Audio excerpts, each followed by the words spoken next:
अज्ञानतिमिरान्धस्य ज्ञानाञ्जनशलाकया चक्षुरुन्मीलितं येन तस्मै श्रीगुरवे नमः। वाञ्छाकल्पतरुभ्यश्च कृपासिन्धुभ्य एव च पतितानां पावनेभ्यो वैष्णवेभ्यो नमो नमः। नमो महावदन्याय कृष्णा प्रेम प्रदायते कृष्णाय कृष्ण चैतन्य नामिने गौरात्विषे नमः। श्री कृष्ण चैतन्य प्रभु नित्यानंद श्री अद्वैत गदाधर शिवासादि गौर भक्त वृंद। हरे कृष्णा कृष्णा कृष्णा हरे हरे हरे राम राम राम हरे हरे। चिंतक प्रभु माइक। जितेंद्र प्रभु कल वाला बताओ।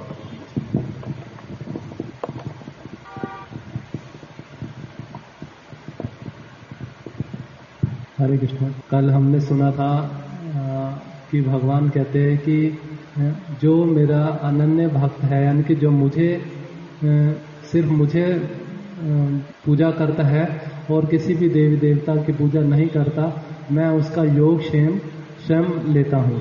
यानी कि उसको जो सारी चीजें उसके लिए जो वस्तुएं हैं वो प्रोवाइड भी करता हूँ और जो उसको देता हूँ उसकी रक्षा भी करता हूँ। तो दूसरा आपने ये बताया कि गुरु वर्गों का जो दुख जो है कि वो ऐसा देखने पर भी जैसे साधारण लोगों का वैसा होता है या नहीं होता। तो वहाँ पे आपने बताया कि गुरु लोगों का हमें अपनी बुद्धि से ऐसा नहीं समझना चाहिए। गुरु वर्गों को जो अनन्य भक्त होते हैं उनको जो दुख दिया जाता है उनको सिर्फ इसी वजह से दुख दिया जाता है ताकि वो ये ना समझ बैठे कि मेरी भजन पूरा हो गया है या मैं मतलब भगवान के चरणों में पहुंच गया। तो इसलिए ताकि उनको बार बार रियलाइज करा जाता है कि अभी मेरा थोड़ा सा रह गया, इसलिए मैं अभी और भजन करूं। फिर आपने बताया कि माया देवी जो है, ये जो संसार है ये जेल रूपी है। यहाँ पे हम सब जो आते हैं अपने कर्म भोगने आते हैं, और अगर ये हमारे को कर्म नहीं भोगने होते तो हमारे को ये शरीर नहीं मिलता। तो इस तरह से हम लोग कर्म भोगने आते हैं, और लेकिन गुरु वर्ग इससे बिल्कुल भी अलग है, वो हमारे कल्याण के लिए ही आते हैं। और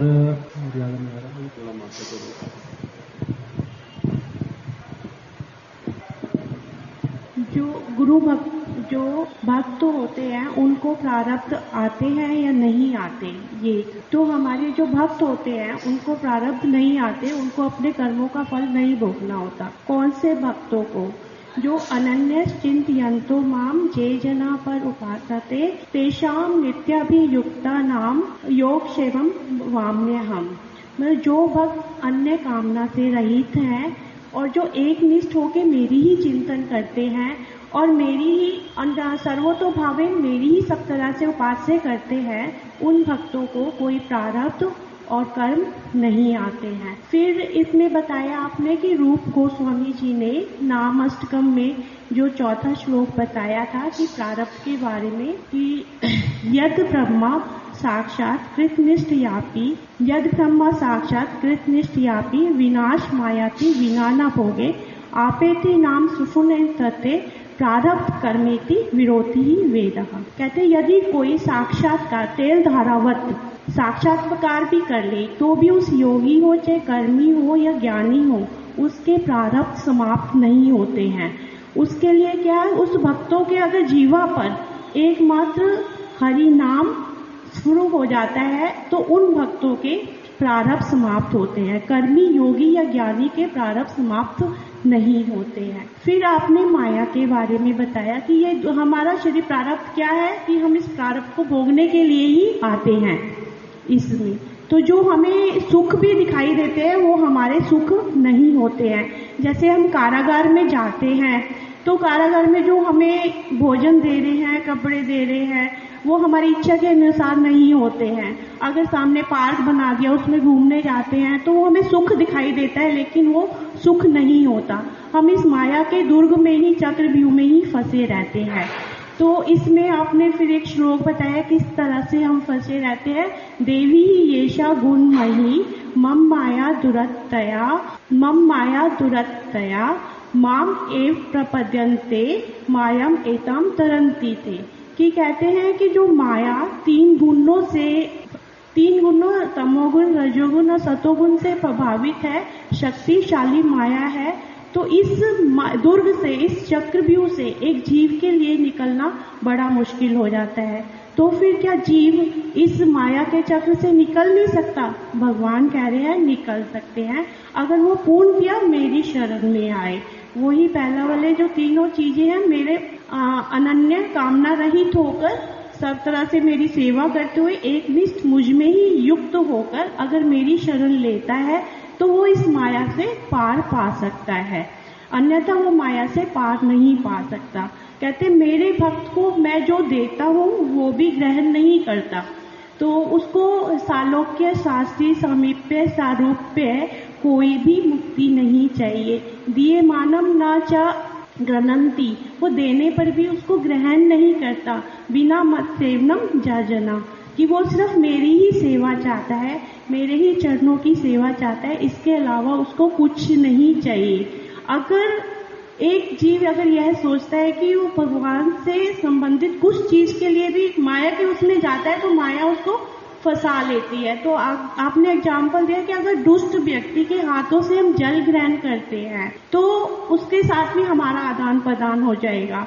इसके बाद आपने बताया कि दुर्योधन ने 56 भोग तैयार किए, तो लेकिन भगवान ने उसकी तरफ देखा भी नहीं। देखने मात्र से ही हमारा क्या होता है कि भोजन ग्रहण करना हो जाता है। उन्होंने कृष्ण भगवान ने उन्होंने देखा भी नहीं। इसी तरह से सनातन गोस्वामी जी का बताया कि उनको मदन गोपाल जी मिले, तो वे फिर वो क्या उनका सेवा, मदन गोपाल जी उनके पास आए स्वामी कि आप मेरी सेवा करो, तो उन्होंने उस सेवा को भी स्वीकार नहीं किया। क्यों? क्योंकि महाप्रभु जी की सेवा उनको करनी थी, तो वो उस बंधन में नहीं फंसना चाहते थे। जबकि संसारिक लोग उस सेवा के लिए ललायित रहते हैं कि हमें विग्रह की सेवा करनी है इस तरह से। तो अगर विग्रह की सेवा करेंगे तो कुत्ते वाला एग्जाम्पल आ जाएगा, महंत बनने पर हमारी क्या दुर्दशा होती है। तो इसके बाद आपने बस यही है कि हमें अपने प्रारब्ध, और जो हमारे शुद्ध भक्त होते हैं उनको प्रारब्ध नहीं लगते, उनके कर्मों का फल नहीं होता है। मतलब कुछ और बताना, दोनों श्लोक बताओ। आपने उस दिन एक बताया था, उस दिन एक तो बताया था अनन्य चिंतयन्तो माम वाला, देख के बताया था, तो बताओ श्लोक बताओ, पहले श्लोक बताओ। अनन्या माम चिंतयन्ता ते जना परि उपासिते सर्वतो भावेना ते क्षमा अभियुक्ता नाम योग क्षेम वहामी। आपके पास भगवद गीता है? हाँ जी, घर पे है ना भगवद गीता? भगवद गीता है। ये वाला श्लोक देख करके संस्कृत वाला, हाँ जी, भगवद गीता में से 9.22, ठीक है, अध्याय है 9वां और श्लोक संख्या 22 है, उसको देख करके लिख लेना, एक दो अक्षर इधर उधर। पर्युपासते का सर्वतो भावेना जो है वो प्रायवाची है, इससे दोनों नहीं आएंगे श्लोक, संस्कृत में सिर्फ एक ही आएगा। अनन्य चिंतयन्तो माम, चिंतन मेरे को ग्रंथ दो, जे जना पर्युपासते तेषाम नित्य अभियुक्तानाम नित्य अभियुक्तानां योगक्षेम वहाम्यहम् योगक्षेम वहाम्यहम् अनन्यश्चिन्तयन्तो माम् अनन्य चिन्तयन्तो माम् ये जना पर्युपासते ये जना पर्युपासिते तेषाम् नित्ये अभियुक्तानाम् तेषाम् अभियुक्तानां योगक्षेमम् वहाम्यहम् योगक्षेमं वहाम्यहम् अनन्यश्चिन्तयन्तो माम् अनन्य चिन्तयन्तो माम् ये जना पर्युपासते ये जना पर्युपासिते तेषाम् नित्ये अभियुक्तानाम् तेषाम् अभियुक्तानां योगक्षेमम् वहाम्यहम्। योगक्षेमं वहाम्यहम्। इसमें भगवान ने बहुत विशेष बात बतलाई है। उसी की व्याख्या जो है, इसी श्लोक की व्याख्या, उसको शिला विश्वनाथ चक्रवर्ती ठाकुर जो हैं इसकी व्याख्या कर रहे हैं बड़ी अच्छी प्रकार से। विश्वनाथ चक्रवर्ती ठाकुर जो हैं वो प्रामाणिक वैष्णव, मतलब जो बात उन्होंने लिखी है भगवान ने वही बात ही कही है, उसी बात को ही वो बड़ा स्पष्ट करके बतला रहे हैं। क्या कह रहे हैं भगवान? मेरे भक्तों का सुख कर्म फल द्वारा प्राप्त नहीं अपितु मेरे द्वारा प्रदत्त है। मेरे भक्त के निकट में जो भी सुख आता है, मेरे भक्त के निकट जो सुख आता है वो उसके कर्म फल के द्वारा नहीं आता। किसके द्वारा आता है? मेरे द्वारा प्रदत्त है, क्योंकि उसका कर्म चक्र जो है उसने समाप्त कर दिया है। जब कर्म चक्र ही समाप्त कर दिया है भक्त ने, तो फिर उसका कर्म के द्वारा सुख अथवा दुख आता जाता नहीं।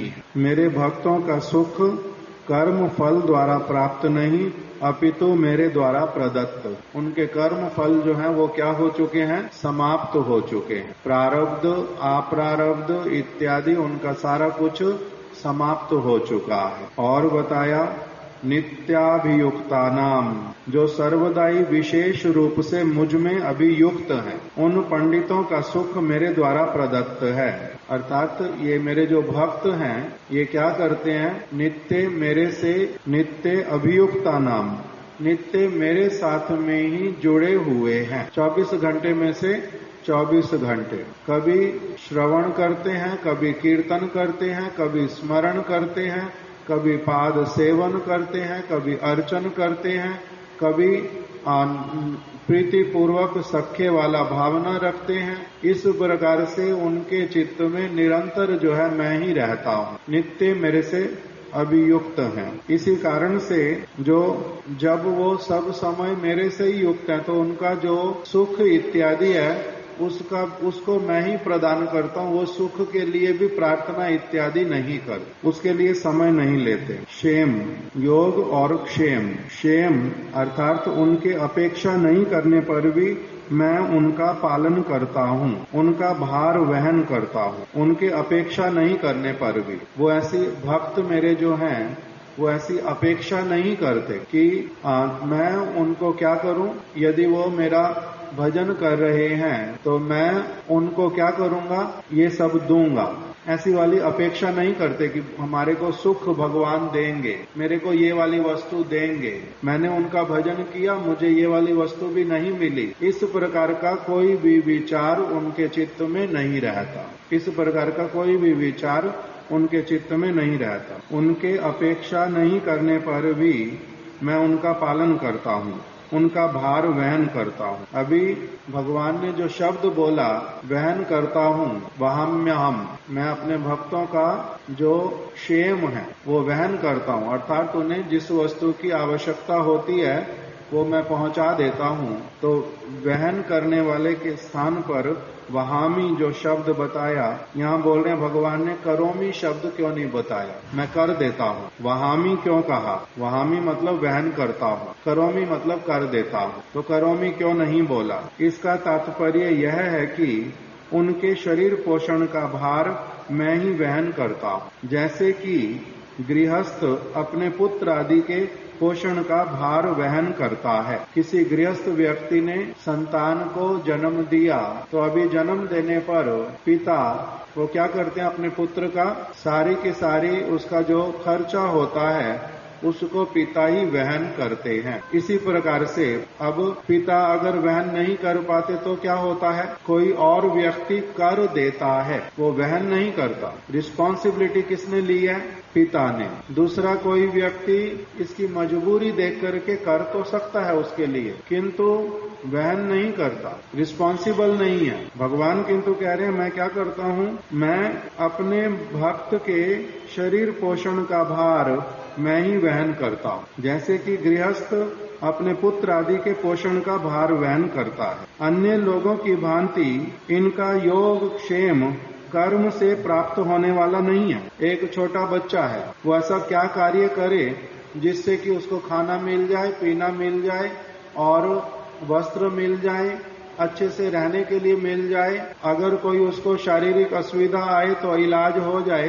बच्चा ऐसा कौन सा कर्म कर सकता है, कमाई कर सकता है, पैसा कमाई करके अपने ऊपर खर्च करेगा, बच्चा ऐसा कर सकता है? बच्चा ऐसा नहीं कर सकता। कौन करता है उसके लिए सारी की सारी चीज पिता करते हैं। उसी प्रकार से यहाँ पर बोल रहे हैं भगवान कि मैं क्या करता हूँ, मेरे जो भक्त हैं अन्य लोगों की भांति दूसरे जो लोग होते हैं वो तो क्या करते हैं, कर्म करके कार्य करके अपना जो आवश्यकता होता है उसको पूर्ण करते हैं, किंतु मेरे भक्त लोग ऐसे कोई कार्य करते ही नहीं और उस वस्तु के लिए कोई प्रयास करते नहीं, मेरे कोई पूर्ण रूप में समर्पित हो जाते हैं, मेरे लिए ही सारा कुछ करते रहते हैं। इसीलिए मैं क्या करता हूँ, मैं यद्यपि ऐसे मैं पहले तो बोल रहे हैं मैं उनको अपने पुत्र की भांति स्वीकार करके मैं ही उनके लिए सारी वस्तु प्रदान करता हूँ। फिर दूसरी तरफ से कह रहे हैं कि ऐसे मैं कौन हूँ, ऐसे तो मैं हूँ सर्वत्र उदासीन आत्माराम और परमेश्वर। मेरे लिए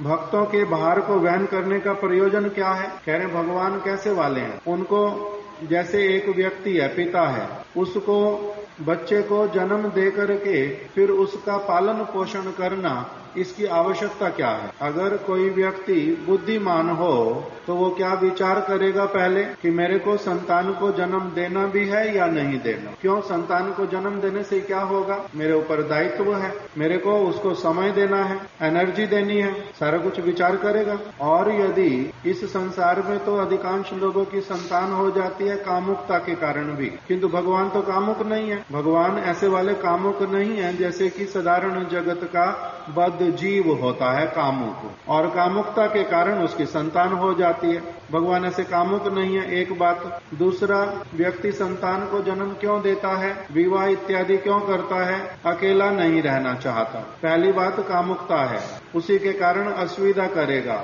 इसी कारण से समाज ने, भगवान ने व्यवस्था बना दी कि पशुओं की भांति जीवन यापन नहीं करके विवाह करके अंततः क्या करो, अपने काम की तृप्ति करो। इसलिए कामुक होने के कारण संतान को जन्म देता है, पहली बात। दूसरा, कामुक अगर कामुकता के ऊपर वशीभूत भी कर पाता है अपने आप को, तो दूसरा क्या कारण बनता है संतान को जन्म देने का अथवा विवाह करने का पहले, कि अकेला नहीं रहना, माता पिता कब तक रहेंगे, बाद में फिर अकेले नहीं रहना, संतान इत्यादि भी हो जाएगी।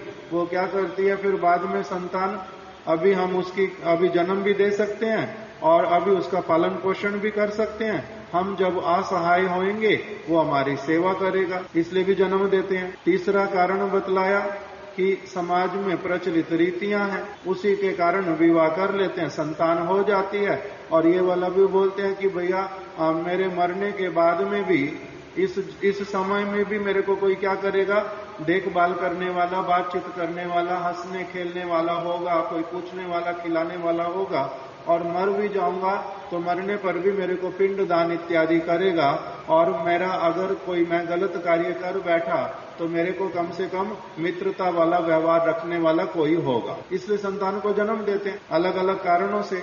तो भगवान कह रहे हैं ऐसे मैं कौन हूँ? कह रहे मैं कामुक नहीं हूँ। दूसरा, मैं उदासीन हूँ, इस सारे विषय की तरफ से कैसा वाला हूँ? उदासीन। उदासीन का मतलब क्या होता है कि जो इस वस्तु की केयर ही नहीं करता, मैं तो उदासीन हूँ, इस विषय में केयर ही नहीं करता। और क्या बताया? आत्मा राम हूँ। हम लोग आत्मा राम नहीं है, अपने आप में प्रसन्न रहने वाला, उसको किसी वस्तु की, किसी व्यक्ति की कुछ आवश्यकता नहीं है, अपने आप में परम प्रसन्न है। तो भगवान कह रहे मैं कैसा वाला हूँ? मैं तो आत्मा राम हूँ। आत्मा राम हूँ, अपने आप में परम प्रसन्न रहने वाला, संतुष्ट, बाहर की किसी वस्तु की अपेक्षा नहीं रखता हूँ, मैं आत्मा राम हूँ। पहला क्या बताया? मैं कौन हूँ? उदासीन। दूसरा कौन हूँ? आत्मा राम। और तीसरा कह रहे मैं कौन हूँ? परमेश्वर। परमेश्वर का अर्थ क्या होता है? परमेश्वर और हम लोग कौन है? भगवान है, परमात्मा, परमेश्वर। परमेश्वर जो है अर्थात उनका अपना सारा कुछ है। उनको कभी ऐसी आवश्यकता पड़ती हो कि मैं बीमार पड़ूंगा और मेरी कोई सेवा करेगा, ऐसा है नहीं। मैं मर जाऊंगा, मेरा कोई श्राद्ध करेगा, भगवान का ऐसा है नहीं। मैं कोई खराब कार्य कर बैठूंगा जिसमें मेरे को अपने पुत्र की, किसी की सहायता की आवश्यकता होगी, ऐसे वाला भी भगवान तो है नहीं। ऐसे भूल उनसे होती नहीं, गलत कार्य वो कभी करेंगे नहीं, आत्म संतुष्ट रहने वाले हैं, मृत्यु उनकी कभी होएगी नहीं, श्राद्ध इत्यादि क्रिया की उनको आवश्यकता है नहीं। तब फिर कह रहे हैं, तब भी फिर आप ऐसे वाले व्यक्ति जिसको कैसे वाला है? किसी वस्तु की आवश्यकता नहीं है, फिर ऐसे अपने ऊपर बोझ लेना, क्या ये बुद्धिमानी होती है या मूर्खता? संतान को जन्म देना, संतान के दायित्व को अपने आप के ऊपर लेना और उसके पुराने कर्मों को भी वो लेकर के आएगा, उसके बैग एंड बैगेज को भी देखते रहना और फिर उसी के साथ उलझते रहना, अपना सारा एनर्जी उसमें लगाना, ये कौन करता है? तो कह रहे भगवान जो वो कैसे वाले हैं? वो तो इन सारी वस्तुओं से अलिप्त हैं। जैसे हमने पहले सुना कि जगत के लोग कामुकता के कारण संतान को जन्म दे देते हैं, अथवा भविष्य में मेरी सहायता करेगा, मेरा पत्नी हो, मेरी संतान हो, ये मेरी सहायता करेंगे, इसलिए जन्म दे देता है। किंतु भगवान और फिर नहीं चाहते हुए भी उनको क्या करना पड़ता है? कुछ ना कुछ दायित्व वो वहन करना पड़ता है, क्योंकि इस संसार में क्या नियम है? कुछ चाहिए तो आपको क्या करना पड़ेगा? कुछ देना पड़ेगा। कुछ आशा अगर आपकी है, कोई चीज किसी से चाहिए, तो आपको भी क्या करना पड़ेगा? उसको कुछ ना कुछ उसके लिए फैसिलिटेट करना पड़ेगा, कुछ ना कुछ उसको देना पड़ेगा उसके लिए। यहाँ तो उसके बिना चलता नहीं है। तो भगवान के लिए भी क्या ऐसी वाली अवस्था आती है? अथवा वो अपने भक्त का फिर भार क्यों वहन करते हैं? इस बात को भगवान अपने आप से बोल रहे हैं। अतएव मैं सर्वत्र उदासीन आत्मा राम परमेश्वर होने पर भी मैं भक्तों के भार को वहन क्यों करता हूँ? उनको देखते रहना पड़ेगा। ये बोलेगा ही नहीं कि मेरे को क्या चाहिए, ये बोलेगा नहीं, उसके लिए प्रयास भी नहीं करेगा कि इसको कुछ चाहिए, और मेरे को इसको देखते रहना पड़ेगा। ये क्या करेगा सब समय? ये स्वयं क्या करेगा? ये मेरी सेवा में लगा रहेगा। मेरे को सेवा की आवश्यकता है, भगवान को सेवा की आवश्यकता नहीं है, किंतु मैं तब भी क्या कहूंगा? मेरे को भगवान की सेवा करनी है। अभी ऐसे वाला आपके पीछे कोई पड़ जाए, आप कहो मैंने विवाह करना नहीं, वो कहेगा नहीं नहीं मेरे को आपसे विवाह करके आपकी सेवा करनी है। पीछे पड़ जाए अगर तो क्या करोगे? बताओ माता, पीछे अगर कोई पड़ जाए ऐसे तो क्या करोगे? वो अपने लाभ के लिए करेगा, आप क्या करोगे? नहीं करेंगे, भागना पड़ेगा ना, उसको भगाना पड़ेगा, पीछा छुड़ाना पड़ेगा। तो अभी भगवान के लिए भगवान कह रहे हैं मैं ये वाला पीछा नहीं छुड़ाता। ये मुख्य बात यहाँ पर आ रही है। कैसे पीछा छुड़ाऊं? ये सब जीवात्माएं जो हैं, मेरे को इनकी आवश्यकता नहीं होने पर भी ये मेरे हैं कौन? अंश है, विभिन्न अंश है। इसीलिए जैसे ही ये क्या करते हैं, मेरे ऊपर निर्भर होना चाहते हैं और मेरे को समर्पित होते हैं, मैं क्या करता हूं? इनका जो पालन और पोषण का जो दायित्व है वो मैं भली प्रकार से ग्रहण कर लेता, वहन करता हूँ। गोपाल तापनी उपनिषद में भी कथित है, भक्ति का अर्थ है इनका भजन, अर्थात ऐहिक और पारलौकिक उपाधियों का परित्याग कर केवल उन भगवान में ही जो मनोनिवेश है उसे नैष्कर्म्य कहते हैं। मेरे अनन्य भक्तगण निष्काम होते हैं। इस नैष्कर्म्य के कारण उनका जो सुख दृष्टिगोचर होता है वह मेरे द्वारा प्रदत्त है। कह रहे मेरे भक्त जो है वो कैसे होते हैं, वो ऐहिक और पारलौकिक उपाधियों का परित्याग कर देते हैं। इस जगत की उपाधियों का, मैं ब्राह्मण, क्षत्रिय, वैश्य, शूद्र, ब्रह्मचारी, गृहस्थ, वानप्रस्थ, सन्यासी,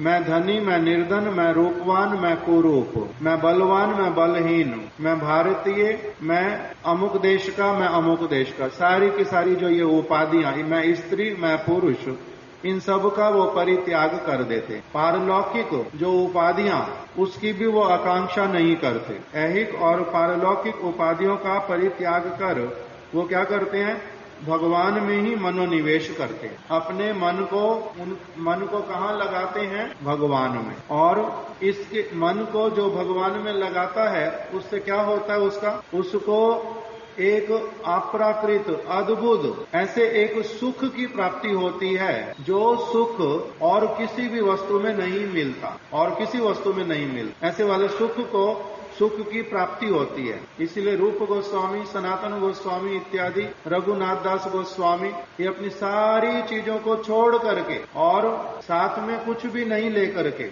उस पर भी फिर खाने की, पीने की, रहने की कोई व्यवस्था नहीं करके, वृक्ष के नीचे रह जाना, कुछ भी मिलने पर खा लेना, किंतु उन भगवान में अपने मन को पूरी तरह से निविष्ट करके रखने पर उनको जिस सुख का अनुभव होता है वो सुख और किसी वस्तु में होता नहीं। इसलिए उनके लिए क्या बताया, त्यक्त्वा तूर्णम अशेष मंडलपति श्रेणीम सदा तुच्छवत भूत्वा दीन गणेश कौ करुणया कौपीन कंथाश्रितौ गोपी भाव रसामृताब्दि लहरी कल्लोल मग्नौ मुहुर वंदे रूप सनातनौ रघुयुगौ श्री जीव गोपाल। श्री रूप गोस्वामी, श्री सनातन गोस्वामी, श्री रूप श्री सनातन भट्ट रघुनाथ, रघुनाथ भट्ट गोस्वामी, श्री जीव गोस्वामी और गोपाल भट्ट गोस्वामी और श्री रघुनाथ दास गोस्वामी, ये 6 गोस्वामी हैं। इनके लिए क्या कह रहे हैं, त्यक्त्वा तूर्णम अशेष मंडलपति, बहुत अथाह संपत्ति इनके पास में थी, सारी वस्तुओं को पूर्ण रूप में त्याग करके, त्यक्त्वा तूर्णम मतलब पर्वत के समान जो वस्तु इनके पास है। त्यक्त्वा तूर्णम अशेष मंडलपति, सारा कुछ छोड़ करके, त्यक्त्वा तूर्णम अशेष मंडलपति, अशेष मतलब जो संपत्ति समाप्त होने वाली नहीं थी, इतनी अधिक संपत्ति त्यक्त्वा छोड़ दिया। तूर्णम शीघ्र, अति शीघ्र, त्यक्त्वा तूर्णम अशेष मंडलपति श्रेणीम सदा तुच्छवत छोड़ दिया। जैसे कल सुना था, सनातन गोस्वामी जी पारस को देखने से ही क्या कर रहे हैं, मैं अपवित्र हो गया, तुच्छ जान करके। अपवित्र वस्तु है, मल को हाथ लग जाए, मूत्र को हाथ लग जाए, कोई वस्तु सड़ रही हो, खाने की हो अथवा कोई शरीर हो किसी का सड़ रहा हो, उस पे पैर पड़ जाए, हाथ पड़ जाए, कैसा एकदम घृणा वाला भावना आता है। उसी प्रकार से उनका तुच्छवत भूतवा दीन गणेश कौ करुणया कौपीन कंथाश्रित। और क्या बन गए वो, कह रहे उनके पास संपत्ति क्या है, एकमात्र कह रहे केवल छोटा सा वस्त्र लज्जा निवारण के लिए, सर्दी इत्यादि के लिए कंथा, कौपिन मतलब थोड़ा वस्त्र छोटा पहना हुआ, बस वही कौपिन कंथाश्रित, कंथा है पास में, बस गुदड़ी, फटे पुराने कपड़ों का बना हुआ एक वस्त्र। त्यक्त्वा तूर्णम अशेष मंडलपति श्रेणीम सदा तुच्छवत भूतवादीना गणेश कौ करुणया कौपीन कंथाश्रित गोपी भाव रसामृताब्दि लहरी कल्लोल मग्नौ मुहुर। निमग्न किसमें रहते हैं, गोपियों के जैसी भावना में, अर्थात न खाने की चिंता है, न पहनने की चिंता है, न शरीर की चिंता है, न घर की चिंता है, न भविष्य की चिंता है, किसी लोक लज्जा आगे और पीछे कुछ, किसी वस्तु का कुछ लेना देना नहीं। गोपी भाव रसामृताब्दि लहरी, जो ये गोपियों का भावना है अमृत के समान, अमृत की जो लहरियां हैं उसी में ये क्या करते हैं, सब समय विचरण करते हैं। गोपियों के जैसी भावना लेकर के कृष्ण का वार्तालाप करना, कृष्ण के विषय में सुनना, कृष्ण के विषय में बोलना, कृष्ण के लिए कर देना जो आवश्यकता, उस तरफ इतना अधिक आविष्ट रहते हैं। इनका अपना क्या हो जाता है, गोपी भाव रसामृताब्दि लहरी कल्लोल मग्नौ मुहुर, उसी में एकदम से निमग्न है। वंदे रूप सनातनौ रघुयुगौ श्री जीव गोपाल को। कह रहे इनकी ऐसी वाली अवस्था है। इसलिए कोई कोई भक्त वृंदावन में आता था, ब्रज में आता था, कुछ समय रहता था, और जब लौट करके जगन्नाथपुरी पहुंचता था तो चैतन्य महाप्रभु और चैतन्य महाप्रभु के भक्त उनसे पूछते थे कि बताओ तो आप वृंदावन होके आए ना? हाँ हाँ। आपको रूप सनातन मिले होंगे ना? हाँ जी मिले थे। आप रहे थे ना वहां पर? रहे थे। कुछ बताओगे उनके विषय में? वो सारा दिन करते क्या हैं, कैसे रहते हैं, उनका गुजर बसर कैसे होता है? तो कहते हैं कि जो यहाँ से गए लोग वो उनको बताते हैं कि उनका अनिकेत दुहे, ये रूप और सनातन दोनों क्या है? अनिकेत दुहे। दोनों का कोई घर नहीं है, कोई ठिकाना नहीं है। कहाँ रहते हैं? अनिकेत दुहे, कोई उनका ठिकाना नहीं है। फिर कहाँ रहते हैं? वो कहते हैं कि कभी किसी वृक्ष के नीचे, कभी किसी वृक्ष के नीचे, कभी किसी स्थान पर तो कभी किसी स्थान पर। अनिकेत दुहे, दोनों का ही क्या है? कोई निर्दिष्ट स्थान नहीं है। जो गोवर्धन में रहते हैं, वृंदावन में रहते हैं, नंदग्राम में है, अथवा बरसाना में है, कोकिलावन में कभी है, न किस स्थान पर है। कह रहे अनिकेत दुहे, कुछ नहीं पता कहाँ पर रहते हैं। और एक एक वृक्ष के नीचे शयन। शयन कहाँ करते हैं? फिर कह रहे कभी कहीं कभी कहीं। उस वस्तु के लिए उनका जो मन है वो उनको सोचने ही नहीं देता। वो किसी और वस्तु में आविष्ट है, बहुत बिजी है किसी दूसरी तरफ। फिर खाना कैसे करते हैं, स्नान इत्यादि कैसे करते हैं? वो कह रहे हैं जहां जैसे हो जाता है वो अपने आप वैसे ही करते रहते, बस उसके लिए भी चिंता नहीं करते, ना कोई प्लानिंग करते हैं। कबू चना कबू सेव मना, कभी कुछ चना चबा लेते हैं और नहीं, कभी कभी वो भी नहीं होता। कभी किसी देव मंदिर में अगर कोई उनको प्रसाद दे देता है, ले लेते हैं, और किसी तरफ तो जाते नहीं। और राधा कृष्ण का कीर्तन करते करते बड़े भाव विभोर हो जाते हैं। उसी में कभी रोते हैं, कभी हंसते हैं, कभी जमीन में लोटपोट खाते हैं, और यही उनकी दिनचर्या है। इसके अतिरिक्त जितने दिन हम वहां पर रहे और कुछ देखते ही नहीं उनके जीवन में, और कुछ उनके जीवन में दिखलाई देता नहीं। तो इसी को ही क्या कह रहे हैं भगवान कह रहे हैं कि मेरे भक्त जो हैं वो कैसे वाले होते हैं? वो मेरे में अपने चित्त को इतना अधिक निमग्न करके रखते हैं कि उनको और किसी वस्तु की सुध बुध नहीं रहती। उनको मेरी कोई वस्तु की सुध बुध नहीं रहती। तो इसलिए मैं क्या करता हूँ, मैं अपनी आप से मेरे सर्वत्र उदासीन होने पर भी, मैं से तो क्या हूँ, सर्वत्र उदासीन हूँ। कौन क्या करता है, कौन क्या नहीं करता, मैं उस तरफ ध्यान देता नहीं। मैं उदासीन हूँ, जो करना करते रहो, मैं उदासीन हो जाता। मेरे उदासीन होने पर भी स्वभक्त वात्सल्य को ही इसका कारण जानो। फिर ऐसे भक्तों का आप इनके पास में क्या करा देते हो? जो इनकी आवश्यकता इनको दिला देते हो। तो कहते हैं हाँ वो मैं ही दिला देता हूँ, मैं ही इनका ध्यान रखता हूँ, मैं ही इनका ध्यान रखता हूँ। मेरे हृदय में क्या है? मेरा हृदय इस प्रकार का है। एक तरफ मैं उदासीन हूँ, परमेश्वर हूँ और आत्मा राम हूँ। मैं उदासीन भी हूँ, आत्मा राम भी हूँ और परमेश्वर भी हूँ।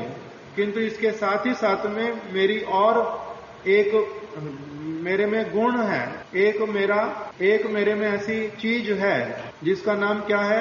भक्त वात्सल्य। अगर कोई मेरी भक्ति करता है, मेरी सेवा करता है, जानने पर भी कि मेरे को आवश्यकता नहीं है, फिर भी करता है प्रेम के कारण। जानता है मैं ईश्वर हूँ, मुझे खाने की आवश्यकता नहीं है, फिर भी वो खिलाना चाहता है। जानता है मेरे पास में मैं परमेश्वर होने के कारण समस्त वस्तुओं से सारे भंडार मेरे पास भरे पड़े हैं, किंतु तब भी ये क्या करता है? इच्छा करता है नहीं मेरी कोई चीज ले लो कृपा करके, ये मेरी महिमा गाएगा, मेरे को बड़ा अच्छा समझेगा, मेरे निकट में रहना चाहेगा। तो इस कारण से क्या करता हूं मैं? आत्मा राम होने पर भी, मैं उदासीन होने पर भी, परमेश्वर होने पर भी, मेरा जो हृदय का एक स्थिति है कि किसी को ऐसा करते देख करके मेरा उसके प्रति वात्सल्य जाग उठता है, मेरा वात्सल्य जाग उठता है। और इस कारण से मैं क्या करता हूँ? भक्त वात्सल्य के कारण ही अतः अपने इष्ट देव के ऊपर अपने पालन पोषण का भार डालने के कारण मैं क्या करता हूँ? भक्त वात्सल्य के कारण ही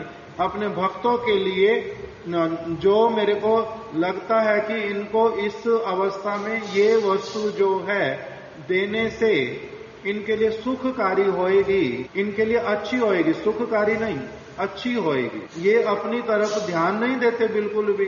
तो इसलिए मैं क्या करता हूं, मैं इनकी तरफ ध्यान देता हूं, मैं इनकी तरफ ध्यान देता हूं कि इनके लिए क्या अच्छा होगा, जो इनके लिए अच्छा होगा वो मैं इनके पास में पहुंचा देता हूं, मैं वहन करता हूं। कह रहे हैं ये आपका आपने अपना गुण बता दिया, हे भगवान आपने अपना गुण बता दिया, ये क्या भक्तों के लिए उचित है? भक्तों के लिए उचित है कि अच्छा हम क्या करेंगे, हम आपका नाम करेंगे, हम आपका कीर्तन करेंगे, हम आपकी चिंतन करेंगे, आपके लिए परिक्रमा करेंगे, आपके लिए गुणगान गाते रहेंगे, श्रवण कीर्तन, हम ये सारा कुछ करेंगे। हाँ, फिर खाने पीने की चिंता तो आपकी हो गई हमारी। तो ऐसे वाला जो सोचेगा अगर भक्त, तो क्या ये अच्छी बात है कि मैं क्या करता हूं, मैं अपने लिए कुछ भी नहीं करूंगा और मैं अपना सारा का सारा मेरा दायित्व जो है भगवान के ऊपर छोड़ देता हूं। अपने पालन पोषण का भार किसी के ऊपर डालना चाहिए? अपने पालन पोषण का भार किसी के ऊपर डालना चाहिए? किसी के ऊपर बोझ बनना चाहिए? नहीं बनना चाहिए। तब फिर भक्त जो है वो भगवान के ऊपर बोझ क्यों बनता है? अपने लिए कुछ भी क्यों नहीं करता? अपने लिए करना चाहिए। जैसे माधवेंद्र पुरी पाद जी के पास में गोपाल आ गए, गोपाल ने क्या कहा भगवान को, और गोपाल भगवान ने माधवेंद्र पुरी पाद जी को क्या कहा, गोसाई आप अपने खाने के लिए मांगने क्यों नहीं जाते हो? आप अपने खाने के लिए दूध पी लोगे, दूध पीने का दूध के लिए आप किसी के पास मांगने के लिए क्यों नहीं चले जाते हो? काम नहीं करना ठीक है, कम से कम मांग करके ही खा लो, क्यों नहीं जाते हो मांगने के लिए? भगवान ने बोला या नहीं बोला? सुना हुआ ना हमने, भगवान को आना पड़ा दूध देने के लिए, तो अच्छी बात है। ऐसे वाला नियम अच्छा, जिससे भगवान को आना पड़े दूध देने के लिए, ऐसी इच्छा करनी अच्छी। भगवान रूप गोस्वामी जी ने, हम लोग गुरुदेव से ये कथा सुनते थे, रूप गोस्वामी जी टेर कदम्ब में और बैठ करके भजन कर रहे हैं अपना। सनातन गोस्वामी जी आ गए। अभी सनातन गोस्वामी जी के साथ में राधा रानी की, कृष्ण की ऐसी बातें करने के लिए बैठ गए। करते करते बहुत देर हो गई, उसी में पूरी तरह से निमग्न थे। और अभी सनातन गोस्वामी जी के साथ में बात करते करते बहुत देर बाद इनके मन में क्या आ गया, रूप गोस्वामी जी के, कि सनातन गोस्वामी जी आकर के बैठे हैं, हम इतने समय से बात कर रहे हैं, अगर मेरे पास में इनको खिलाने के लिए कुछ होता तो बहुत अच्छा होता। मेरे पास तो अभी कुछ है नहीं इनको खिलाने के लिए। केवल मन में ऐसी चिंता की। उसी समय क्या हो गया, उसी समय एक बालिका आ गई और बालिका आकर के बोल रही है, बाबा मेरी माँ ने ना दूध भेजा है, चावल भेजे हैं और ये शक्कर भेजा है, और उन्होंने कहा है कि अगर बाबा आज्ञा दें तो तुम क्या करना, खीर बना करके उनको वहीं पर दे करके आ जाना। तो बाबा मैं खीर बना दूं? तो एकदम से बड़े प्रसन्न हो गए रूप गोस्वामी जी। तो बड़ी अच्छी बात, बना दे लाली, बहुत अच्छा। उसने खीर बना दी और इन्होंने क्या की, इन्होंने जैसे भी निवेदन करते होंगे, जो भी करते होंगे वो करके सनातन गोस्वामी जी को खाने के लिए दी। सनातन गोस्वामी जी ने जैसे ग्रहण की, वो एकदम से अलग तरह की अवस्था में आ गए। अद्भुत बनी हुई वस्तु, ऐसा खीर तो इस जगत का होता नहीं। तो उन्होंने साथ साथ में पूछा, ये रूप तुमने कोई इच्छा की थी मन में? तो कहते हैं जी हाँ इच्छा की थी कि यदि मेरे को पास में खिलाने के लिए कुछ होता, खीर अगर होती तो आपको खिलाता। देखो आगे से ऐसी इच्छा कोई भी मत लाना, ऐसी कोई भी इच्छा मत लाना। क्यों? हमारी जिनकी हम सेवा करना चाहते सब समय, राधा रानी वो ईश्वरी स्वयं आकर के अपने हाथ से बना करके दे के चली गई। ऐसी वाली इच्छा नहीं करना। तो भक्त क्या भगवान के ऊपर बोझ बनेगा? हमारे महाराज इस बात को हमें बोलते थे, भगवान के ऊपर भक्त जो है बोझ नहीं बनता। इसके लिए हमारे महाराज जी उदाहरण देते थे। एक समय उन्होंने क्या किया, ये बात होएगी 2001-2002 की लगभग। महाराज जी ने मेरे को कुछ पैसे दिए कि ये रख लो प्रभु, जब हमें चाहिए होंगे मैं आपसे मांग लूंगा। तो मैं रहता हूँ वृंदावन में, महाराज जी अलग अलग स्थानों पर अपना ट्रैवलिंग करते हैं। मैं तो महाराज जी के साथ रहता नहीं, किंतु मेरे को पकड़ा दिए। तो मैंने कहा महाराज आप मेरे को तो कब हो सकता 4 महीने बाद 6 महीने बाद मिलोगे, बीच में अगर आपको आवश्यकता पड़ी? तो कहते नहीं प्रभु बीच में आवश्यकता नहीं पड़ेगी, आप अपने पास ही रखो संभाल कर। तो रख लिए। फिर अगली बार मिले, फिर उन्होंने मेरे को और पैसे पकड़ा दिया उल्टा कि प्रभु जी ये वाले पैसे भी आप संभाल लेना। तो मैंने फिर से पूछा, मैंने कहा महाराज मैं पैसे कहाँ संभालूं, मैं तो उस समय घर में रहता नहीं हूँ। आश्रम में हमारे को पैसे रखने के लिए मना करते हैं कि पैसे रखना नहीं। और हम कभी जहाँ कहते हैं कभी परिक्रमा जाना है, परिक्रमा चले जाते हैं, दरवाजा खुला हुआ रहता है हमेशा, ताला लगाना मना है मठ में। ताला हम लगाते नहीं थे। मथुरा में अगर कहीं जाना तो आपको ताला लगा करके चाबी प्रेमानंद प्रभु को दे करके जाना, तो ताला अपना लगा नहीं सकते। तो मैंने आपके पैसे मैं कहाँ संभालूंगा? तो कहते प्रभु देखो अगर कहीं रख सकते। तो मैंने सिद्धांति महाराज जी के पिताजी के पास रख दिए पैसे। दिल्ली में आया हुआ था, ये महाराज जी के पैसे हैं, आप संभाल लो, मैं अगर मर जाऊं महाराज जी के पास पैसे पहुंचा देना, ये उनके हैं। महाराज जी को भी बोल दिया अगर मेरे को कुछ हो जाए सिद्धांति महाराज जी के पिताजी से मांग लेना, आपको आपके पैसे मिल जाए। तो ठीक है महाराज जी, अगर आपको कुछ हो जाए मैं ये वाले पैसे किसको दूंगा? मेरे को कुछ हो जाए मैंने तो बता दिया, आपको अगर कुछ हो जाए तब ये वाले पैसे क्या करूंगा? तब महाराज जी बोलते जी प्रभु भक्तों की सेवा में लगा दे। कौन से भक्तों की? तो कहते जिसको तुम्हारे को अच्छा लगेगा उनकी सेवा में लगा देना, अगर मैं मर जाता हूँ ये पैसे उस वैष्णव सेवा में लगा दे। ठीक है महाराज, सुन करके रख लिया। अगली बार फिर आए, फिर और पैसे देते हैं फिर से। तो मैंने कहा महाराज जी आप ये पैसे इकट्ठे कर क्यों रहे हो? मैंने पूछ लिया सरलता से कि महाराज जी आप ये पैसे इकट्ठे कर क्यों रहे हो? तो कहते प्रभु अभी हमारा शरीर वृद्ध हो रहा है, हम बीमार पड़ जाएं, अस्पताल में जाना पड़े, अधिक दिन तक बिस्तर पर रहना पड़े, तो इसीलिए पैसे उस समय काम आएंगे, ये पैसे उस समय काम आएंगे। तो मैंने कहा महाराज हम तो अभी तक सब समय यही तो सुनते आ रहे हैं कि भक्त अपने भविष्य की चिंता नहीं करेगा, अपने पास पैसे इकट्ठे करके रखेगा नहीं, वो तो भगवान के ऊपर निर्भर रहता है, वो तो गुरु जी के ऊपर और मठ के ऊपर निर्भर रहता है। तो आपने फिर ऐसे पैसे इकट्ठे करके क्यों रखने हैं? तो कहते प्रभु मैं पैसे इकट्ठे करता नहीं। मैंने कहा क्या बात कर रहे हो महाराज जी, आप पैसे मेरे को दे रहे हो, मेरे पास इकट्ठे करके रख रहे हो और फिर बोल रहे हो इकट्ठे नहीं कर रहा हूं। तो कहते प्रभु मैं इकट्ठे नहीं कर रहा, अपनी आप से भगवान की प्रेरणा से भक्त लोग जो दे देते हैं उसको केवल संभाल के रखता हूं। मैं किसी से मांग नहीं रहा कि मेरे को भविष्य के लिए दे दो, मैंने तो किसी से मांगा नहीं, और अभी इसको ऐसे खर्च नहीं करना चाहता हूं जो जहां कहीं पर दे दूं। क्यों? अभी दे दूंगा बाद में परेशान होऊंगा, किसी और को देखना पड़ेगा, तो वो तो नहीं करना चाहता हूं। और हम जो है संस्था में बड़े हैं, इसलिए दूसरे लोग हमारे को देंगे, चिंता करेंगे, उस समय हम किसी के ऊपर बोझ बनेंगे, ऐसी वाली भावना नहीं आती मन में कि जब भगवान अपने आप भेज रहे हैं कुछ तो उसको क्या करता हूं, केवल संभाल करके रख लेता हूं। आवश्यकता पड़ेगी तो मेरे ऊपर उपयोग हो जाएगा, नहीं उपयोग होएगा तो आप वैष्णव सेवा में लगाना। तो हम भगवान के ऊपर बोझ क्यों बने? जो बीमार पड़ूंगा भगवान मेरे को देखेंगे, भगवान अपनी व्यवस्था करेंगे। तो कहते तो भक्त की भावना होती नहीं। तो अभी क्या होता है, वो सारी बातें अब इसमें जो है वो समझ आती है। भगवान क्या कह रहे, मेरा जो निष्काम भक्त होता है, इसका मतलब क्या हुआ, उसने क्या मन में ये वाला सोच लिया कि भगवान जो है मेरा क्या करेंगे, पालन पोषण का वहन करेंगे। तो कह रहे हैं वो ऐसा नहीं सोचता, भगवान कह रहे हैं वो ऐसा नहीं सोचता। वो तो क्या सोचता है कि भगवान मेरे आराध्य हैं, भगवान मेरे पूजनीय हैं, मैं उनकी सब समय आराधना करूंगा, उनसे मैं अपने लिए कुछ करवाऊंगा।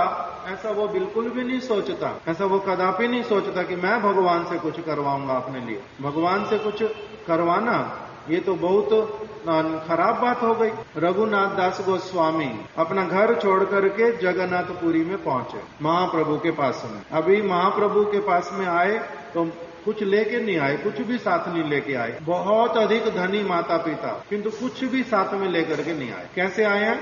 ठन ठन गोपाल, खाली हाथ, बिल्कुल खाली हाथ आए, कुछ भी नहीं लाए साथ में। जो वस्त्र पहने हुए बस वही पहने हुए हैं, उसके अतिरिक्त कुछ भी नहीं है साथ में। 12 दिन चल करके आए हैं, वो वस्त्र मैले हो गए, गंदे हो गए, उस प्रकार की अवस्था में आए। चैतन्य महाप्रभु ने अपने सेवक गोविंद को कहा, क्या करो गोविंद, इनको स्नान इत्यादि करवा दो, जगन्नाथ जी के दर्शन करवा दो, फिर इनको प्रसाद पवा दो, और नित्य प्रति ऐसा कर ले, मेरा जो प्रसाद होगा इनका भी साथ में ही ले लेना, इनको भी देना। ये बोल दिया। अभी 3 दिन न 4 दिन चैतन्य चरितामृत में लिखा हुआ, मेरे को स्मरण नहीं, 5 डेज, कुछ दिन, तो उन्होंने प्रसाद पा लिया। गोविंद प्रभु देते हैं और वो पा लेते हैं। किंतु अभी 6ठा दिन आते आते ही अभी रघुनाथ दास गोस्वामी प्रसाद के समय में दिखाई नहीं देते। 7वें दिन भी नहीं है, 8वें दिन भी नहीं। महाप्रभु ने उनको स्वरूप दामोदर गोस्वामी के हाथ में सौंपा था, इसीलिए स्वरूप दामोदर गोस्वामी से पूछा कि रघुनाथ जो है प्रसाद पाने के लिए आता नहीं, क्या करता है? प्रसाद कहाँ पाता है? प्रसाद कहाँ पाता है? तो उन्होंने उत्तर दिया स्वरूप दामोदर गोस्वामी ने कि प्रभु वो सिंह द्वार पर खड़े होके भिक्षा मांगते। भिक्षा मांगते यहाँ पर तो उनको बोला हुआ है कि प्रसाद जो है यहीं पर पा लेना, और हम लोग सहज रूप में ही दे रहे हैं, प्रीति पूर्वक दे रहे हैं और अच्छे वाला ही प्रसाद दे रहे हैं, कोई तो असुविधा नहीं है। फिर भी वो ये वाला प्रसाद नहीं लेकर के सिंह द्वार पे भिक्षा क्यों करता है? भिक्षा क्यों करता है? तो कह रहे हैं वो उसके मन का भावना बताऊं? स्वरूप दामोदर गोस्वामी जी कह रहे हैं उसके मन का भावना है मैं प्रभु की सेवा करने के लिए आया हूं, इनके ऊपर बोझ बनने के लिए नहीं आया कि ये मेरे प्रसाद की चिंता करें। मैं तो सेवा के लिए आया हूँ, इनके ऊपर बोझ बनने के लिए आया हूँ। जो ये मेरी चिंता करेंगे तो इसको कहा ये है भक्त, ये तो है भक्त। तो अभी इसीलिए यहाँ पर बोल रहे हैं, भगवान कह रहे हैं, पहले प्रश्न रख दिया कि अपने इष्ट देव के ऊपर अपने पालन पोषण का भार डालने के कारण वे भक्त प्रेम रहित हैं। ये तो प्रेम रहित हुए। प्रेम का मतलब क्या होगा? वो सब समय प्रदान करेंगे, लेंगे थोड़ा ना कुछ भी। ये तो प्रेम रहित है, इनमें कुछ कमी है। तो भगवान स्वयं अपने मुख से कह रहे हैं नहीं नहीं, ऐसा कहना उचित नहीं है, ऐसा कहना उचित नहीं है। वो प्रेम रहित नहीं, बड़े प्रेम है, उनका बड़ा प्रेम है मेरे प्रति, बड़ा ही प्रेम है। मैं तो उनके द्वारा अपने भार को सर्वथा नहीं अर्पण करने पर भी वो बिल्कुल भी अपना भार मेरे ऊपर अर्पण नहीं करते। वो मेरे ऊपर अपना भार बिल्कुल भी अर्पण नहीं करते। मैं ही स्वेच्छा पूर्वक उसे ग्रहण करता हूँ। भगवान कह रहे हैं मेरा अपना एक स्वभाव है, मेरा अपना ये मेरी ओर से एक चीज है। मेरे भक्त लोग जो हैं वो प्रेम पूर्ण है, वो प्रेम रहित नहीं है, वो प्रेम पूर्ण है। उनमें इतना इस प्रकार का प्रेम है कि उनमें रत्ती भर भी मेरे से कुछ अपना कार्य करवा लेने की रत्ती भर भी उनमें वृत्ति नहीं होती। ऐसी वृत्ति उनमें नहीं होती रत्ती भर भी। मैं क्या करता हूँ? मैं ही स्वेच्छा पूर्वक उसे ग्रहण करता हूँ। कह रहे प्रभु आपके लिए तो बड़ी असुविधा वाली बात। फिर जो भी आपका भजन करेगा वो अपना पूरी तरह से सुध बुध खो करके आपकी सेवा में, आपके प्रसंगों में निमग्न हो जाएगा, और आप क्या करोगे? उनका वहन करते रहोगे, उनको जिस वस्तु की आवश्यकता है। ये तो आपके ऊपर बड़ा भारी एक दायित्व आ जाता है। इसका मतलब आपका अपना स्वभाव ठीक कर लो, आप खराब है ऐसे वाला क्या अपने भक्त वात्सल्य दिखलाना, इतनी हृदय की क्या कमजोरी, अपने इस स्वभाव को परिवर्तित कर लो, थोड़ा सा ठीक कर लो। तो भगवान कह रहे हैं कि अच्छा मेरी ये कमी दिखाई देती है तुम्हारे को, ये कमी है ना, ये गुण है, ये कमी है ना गुण है, ये तो गुण है। किंतु कोई दूसरा कह रहा है कि ये क्या है? आपकी कमी है। ऐसे तो फिर एक एक करके सारे कहेंगे हम तो भैया भगवान का ही भजन करते हैं अपना, हम तो भगवान का भजन करते हैं, उसी में निमग्न हो जाएंगे, उसी में सुध बुध खो बैठेंगे, किसी चीज की कोई चिंता ही नहीं करेंगे, अपनी आप भगवान सारी व्यवस्था करेंगे, सारे ऐसे करते जाएंगे। तो कह रहे सारे ऐसे नहीं कर सकते, इसके लिए मेरे को इसलिए चिंता करने की आवश्यकता नहीं पड़ती, सारे लोग ऐसा नहीं कर सकते। और दूसरा, अगर सारे करें तब क्या होगा? तो कह रहे सारे करें, मैं कौन हूं? ईश्वर, अत्यधिक शक्तिशाली। मेरे विषय में अनुमान करना किसी के लिए क्या है? बड़ा कठिन। मैं कितने लोगों के लिए क्या कर सकता हूं, इसकी धारणा कोई कर नहीं सकता। और उसमें मेरा कितना परिश्रम लगता है? कह रहे उसमें मेरा कुछ भी परिश्रम नहीं लगता, क्योंकि मैं कौन हूं? ईश्वर। मेरे संकल्प मात्र से, भगवान कह रहे हैं संकल्प मात्र से ही समस्त ब्रह्मांडों की सृष्टि कर देने वाला जो मैं हूं, मेरे लिए ये भार है ही नहीं, मेरे लिए भार है ही नहीं। इसको तो मैं बड़े प्रेम से उल्टा करता हूं अपनी आप से। भक्त जन में आसक्त, मेरे लिए अपने भक्तों का भार वहन करना, ये कैसा होता है? उसी प्रकार अत्यंत सुखप्रद है जिस प्रकार लोगों को अपनी भोग्या पत्नी का भार वहन करने में सुख प्राप्त होता है। जब एक वर और कन्या का विवाह होता है तब क्या करते हैं? कुछ ऐसा नियम है ना कि वर और कन्या को उठा करके अपनी गोद में लेकर के जाता है साधारण नियम, ऐसे वाला नहीं है। क्या है? हर तरफ नहीं, हर सब तरह के लोग नहीं करते। जब कन्या को घर से भेजते हैं उसको कौन उठा करके बिठाता है? पालकी में भाई उठाता है, मामा उठाता है, उनको उठा करके गाड़ी में पालकी में बिठा देते हैं। तो वो बोझ लगता है? वो बोझ लगता है नहीं। और एक पति नया नया विवाह हुआ, अपनी पत्नी को गोदी में उठा करके ऊपर से नीचे इधर से उधर ले जाता है, उसको बोझ लगता है? वो ना, उसको उसका उल्टा सुख का अनुभव करता है, सुख का अनुभव करता है। एक माता जी, हमारे महाराज जी कथा सुनाते थे, ब्रजमंडल परिक्रमा हुई, ब्रजमंडल परिक्रमा में एक माता जी आई और बच्चा जो है अभी नई जगह पर आया हुआ है, तो और परिवार का कोई व्यक्ति आया नहीं, माता जी आई अपने बच्चे को लेकर के आई। अभी वो बच्चा किसी और की गोदी में जाता नहीं, माँ ही उसको उठा करके रखती है। नई जगह पर आया है, उस कारण से भी इधर उधर कहीं जाता नहीं, माँ को ही पकड़ के रखता है। उसने परिक्रमा भी करनी है, पैदल चलना है, परिक्रमा उन दिनों पैदल होती थी सारी, बच्चे को उठा करके चलना है।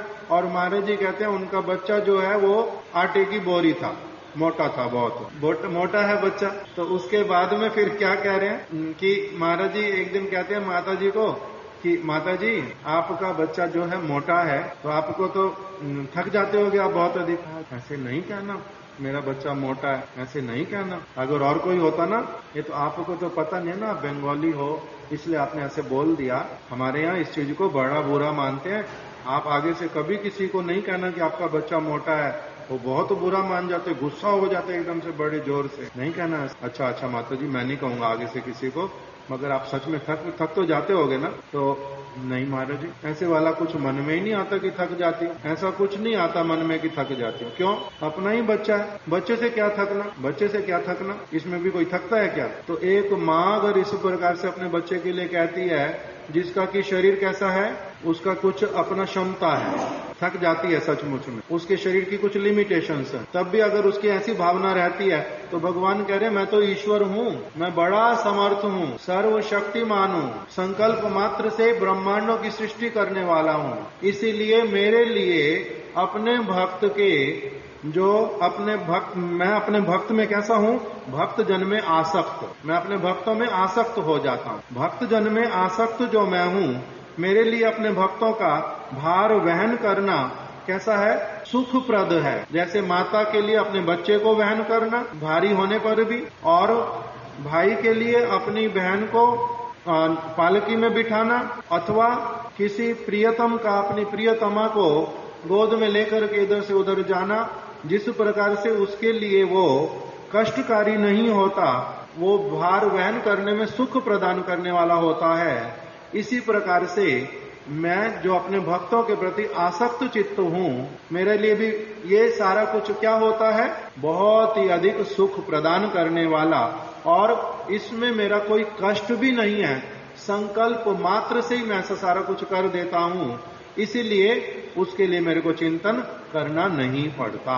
तो ये भगवान ने अपने विषय में क्या बतलाया, एक विशेष अपना जो हृदय का स्थिति, इस श्लोक में उन्होंने इसी बात को व्यक्त किया। अनन्यश्चिन्तयन्तो माम जे जना पर्युपासते तेषाम नित्य अभियुक्तानाम योगक्षेम वहाम्यहम।